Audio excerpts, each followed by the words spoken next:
livre de la généalogie de Jésus-Christ, fils de David, fils d'Abraham. Abraham engendra Isaac.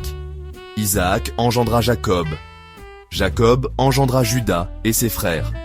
Juda engendra Pharès et Zara, de Tamar. Pharès engendra Hezrom. Hezrom engendra Aram. Aram engendra Aminadab. Aminadab engendra Naasson. Naasson engendra Salmon. Salmon engendra Boaz, de Rahab. Boaz engendra Obed, de Ruth. Obed engendra Jessé. Jessé engendra David, le roi. David engendra Salomon, de celle qui avait été la femme d'Uri.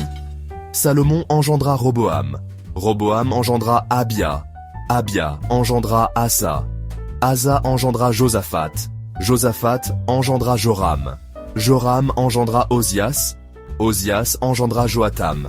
Joatam engendra Achaz. Achaz engendra Ézéchias. Ézéchias engendra Manassé.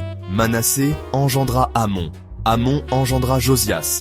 Josias engendra Jéconias et ses frères, au temps de la déportation à Babylone. Après la déportation à Babylone, Jéconias engendra Salatiel. Salatiel engendra Zorobabel. Zorobabel engendra Abiud. Abiud engendra Eliakim. Eliakim engendra Azor. Azor engendra Sadoc. Sadoc engendra Achim. Achim engendra Éliud. Éliud engendra Éléazar. Éléazar engendra Mathan. Mathan engendra Jacob. Jacob engendra Joseph, l'époux de Marie, de laquelle est né Jésus, qui est appelé Christ. Il y a donc en tout 14 générations depuis Abraham jusqu'à David, 14 générations depuis David jusqu'à la déportation à Babylone, et 14 générations depuis la déportation à Babylone jusqu'au Christ. Voici de quelle manière arriva la naissance de Jésus-Christ.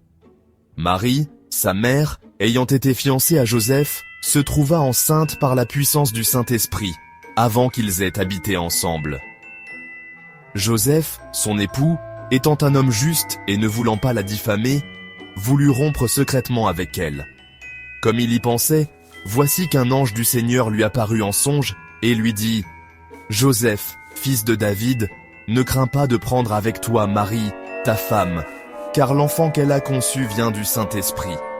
Elle enfantera un fils, et tu lui donneras le nom de Jésus, car c'est lui qui sauvera son peuple de ses péchés. » Tout cela arriva, afin que s'accomplisse ce que le Seigneur avait annoncé par le prophète.